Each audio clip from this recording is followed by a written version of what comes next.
दोस्तों, लाल कृष्ण आडवाणी की एक चिट्ठी पीएम मोदी पर कहर बन के टूटी। जी हां, चुनाव आयुक्तों की नियुक्ति पर सुप्रीम कोर्ट और मोदी सरकार के बीच जंग छिड़ी हुई है। सिलेक्शन कमेटी से सीजीआई को हटाने के प्रस्ताव के बाद मोदी सरकार पर सवालों की आंधी चल रही है और इस बीच लाल कृष्ण आडवाणी की ये चिट्ठी चुनाव आयुक्तों की नियुक्ति को लेकर के जो उन्होंने प्रधानमंत्री को लिखा था, उससे आज भाजपा सरकार की हवा टाइट हो गई। क्या है उस चिट्ठी में, बताएंगे आपको वीडियो में विस्तार से कि सीजीआई को सिलेक्शन कमेटी से हटाना मोदी सरकार को अब कहीं ना कहीं उल्टा पड़ गया। तो वीडियो को पूरा जरूर देखिएगा। नमस्कार, स्वागत है आप सभी का देश नीति पर। देश नीति, केवल सच्ची और पक्की खबरें। दोस्तों, लाल किले की प्राचीर से प्रधानमंत्री मोदी ने भारत को सबसे बड़ा लोकतांत्रिक देश कहते हुए संबोधित किया। एक तरफ मोदी जी का कामकाज कहता है कि वो खुद चाहते हैं कि लोकतंत्र के नाम पर सिर्फ मोदी राज चले। चुनाव आयुक्तों की नियुक्ति पर किस तरह से सरकार अपना कब्जा पाने की कोशिश कर रही है वो तो सामने आ ही गया। चुनाव आयोग को निष्पक्ष रखने की सुप्रीम कोर्ट की कोशिश पर मोदी सरकार ने पानी फेर दिया। चुनाव आयोग की सिलेक्शन कमेटी से सीजीआई को हटाने की कोशिश सरकार ने तो कर दी, लेकिन इसमें सरकार का दोगलापन, डबल स्टैंडर्ड खुलकर बाहर आ गया। लाल कृष्ण आडवाणी का तत्कालीन प्रधानमंत्री डॉक्टर मनमोहन सिंह को लिखा गया एक पत्र सोशल मीडिया पर आंधी की तरह भाजपा सरकार की नींदें उड़ा रहा है। चुनाव आयुक्तों की नियुक्ति को लेकर के जो मांग एक समय लाल कृष्ण आडवाणी ने की, भारतीय जनता पार्टी किया करती थी, वही मांग के खिलाफ आज नरेंद्र मोदी खड़े हैं। एक लोकतांत्रिक देश में जनप्रतिनिधि चुनने का एकमात्र माध्यम होता है चुनाव, इलेक्शन, निर्वाचन। इसीलिए लोकतांत्रिक ढांचे जो मजबूत बनाए रखने के लिए चुनाव आयोग की निष्पक्षता बहुत जरूरी है। लेकिन पिछले कुछ सालों में चुनाव आयोग की निष्पक्षता पर लगातार सवाल उठता रहा, जिसके मद्देनजर सीजीआई डीवाई चंद्रचूड़ ने 2 मार्च को फैसला सुनाया कि चुनाव आयोग की विधायिकी का जीत हार से पूरी तरह अलग रहना चाहिए। चुनाव आयोग जो है वो सरकार से या सरकारी तंत्र से उसे दूर रहने की जरूरत है। एक कमजोर चुनाव आयोग से गंभीर हालात पैदा होंगे और इसके निष्पक्ष संचालन में कमी आ जाएगी। सुप्रीम कोर्ट ने 2 मार्च को एक अहम फैसले में यह टिप्पणी की थी और साथ में कहा था कि चुनाव आयुक्तों की नियुक्ति एक समिति की सलाह पर होगी। इसमें प्रधानमंत्री, लोकसभा में विपक्ष के नेता और सुप्रीम कोर्ट के चीफ जस्टिस शामिल होंगे। ये मोदी सरकार के लिए बहुत बड़ा तमाचा उस वक्त माना जा रहा था, लेकिन मॉनसून सत्र में मोदी सरकार ने खेला कर दिया।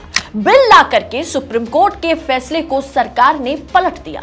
सरकार ने कहा कि नहीं, इसी सीईसी की नियुक्ति में सीजीआई की कोई इन्वॉल्वमेंट नहीं होगी। प्रधानमंत्री, नेता प्रतिपक्ष और सरकार की ओर से कोई कैबिनेट मिनिस्टर इसमें शामिल होंगे। मतलब चुनाव आयुक्तों की नियुक्ति एक तरह से सरकार ही करेगी, क्योंकि मेजॉरिटी सरकार के पास है। इसी मामले में एक बार लाल कृष्ण आडवाणी ने मनमोहन सिंह को पत्र लिखा था, जिसमें आडवाणी जी ने तत्कालीन प्रधानमंत्री मनमोहन सिंह से ये आवेदन किया था कि चुनाव आयोग की निष्पक्षता के लिए एक कमेटी बनाने की जरूरत है, जिस कमेटी में प्रधानमंत्री होंगे, चीफ जस्टिस ऑफ इंडिया होंगे, कानून मंत्री होंगे और नेता प्रतिपक्ष लोकसभा, नेता प्रतिपक्ष राज्यसभा होंगे।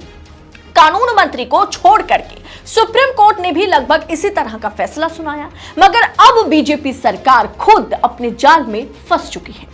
बीजेपी सरकार खुद आडवाणी और सुप्रीम कोर्ट के फैसले के खिलाफ जा रही है, तो वहीं विपक्ष भी इसके खिलाफ खड़ा नजर आ रहा है और कांग्रेस नेता जयराम रमेश ने ही इस आडवाणी जी के इस लेटर को सोशल मीडिया पर जारी करते हुए मोदी जी को आडवाणी और पुरानी भारतीय जनता पार्टी का स्टैंड क्या रहा चुनाव आयुक्तों की नियुक्ति को लेकर के उसकी याद दिलाई। अब सरकार से यह मांग की जा रही है कि इस बिल को सरकार तुरंत वापस ले, क्योंकि अभी यह बिल राज्यसभा में गया। अगले सत्र में दोनों सदन में अगर यह बिल पास हो गया तो यह कानून में तब्दील हो जाएगा और तब चुनाव आयोग की निष्पक्षता फिर से सवालों के घेरे में आ जाएगी और तब कोई कुछ नहीं कर पाएगा। इसीलिए विपक्ष मोदी जी को याद दिलाने की कोशिश कर रहा है कि देखिए, आपके तत्कालीन पार्टी प्रेसिडेंट आडवाणी और कद्दावर नेता लालकृष्ण आडवाणी जी और आपकी पार्टी भारतीय जनता पार्टी चुनाव आयुक्तों की नियुक्ति पर क्या कहती थी, क्या स्टैंड रखती थी, और आज आप चुनाव आयोग को किस तरह से कठपुतली बनाने पर तुले हुए हैं। तो क्या सिलेक्शन कमेटी में चीफ जस्टिस की जगह कैबिनेट मंत्री क्या चुनाव आयोग को निष्पक्ष बनाएगा? क्या इससे सिलेक्शन कमेटी में सरकार का बहुमत साबित नहीं होगा? अगर दो लोग यानी प्रधानमंत्री और कैबिनेट मिनिस्टर खुद अगर किसी सत्तारूढ़ पार्टी से ताल्लुकात रखते हैं तो जाहिर सी बात है सरकार का बहुमत साबित हो जाएगा। क्या सरकार को न्यायपालिका की दखल पसंद नहीं है? आपको क्या लगता है दोस्तों? आप अपनी राय कमेंट कर जरूर लिखिएगा। बाकी आप हमें बताएं, जिस तरह से एक समय में खुद लालकृष्ण आडवाणी ने तत्कालीन प्रधानमंत्री मनमोहन सिंह को यह सलाह दी थी कि chief justice of India CGI की मौजूदगी सिलेक्शन कमेटी में बहुत जरूरी है, और वही बात को आज जब सुप्रीम कोर्ट ने फैसले के तौर पर बताया तो मोदी सरकार उसे बिल ला करके खंडन करने की कोशिश कर रही है। क्या ये जायज है? क्या ये भारतीय जनता पार्टी सरकार की डबल स्टैंडर्ड नहीं है, दोगलापन नहीं है? आपको क्या लगता है? आप अपनी महत्वपूर्ण राय हमारे साथ कमेंट कर जरूर शेयर करें। बाकी जहां सत्ता पक्ष के आगे पूरी तरह से लोकतंत्र का चौथा स्तंभ नतमस्तक है, वहां देशनीति आप तक लगातार सच्ची खबरें पूरी निष्पक्षता के साथ पहुंचाने की जीतोड़ कोशिश कर रहा है। हम उम्मीद करेंगे कि आप देशनीति का भरपूर साथ देंगे। YouTube को सब्सक्राइब करने के साथ साथ आप हमारा जो फेसबुक पेज है देशनीति न्यूज, उसे सब्सक्राइब, उसे फॉलो जरूर करें। बहुत बहुत शुक्रिया। जय हिंद, जय भारत। आपका एक सब्सक्राइब हमारे लिए महत्वपूर्ण है। देश नीति को अभी सब्सक्राइब करें और बेल आइकन को दबाना ना भूलें।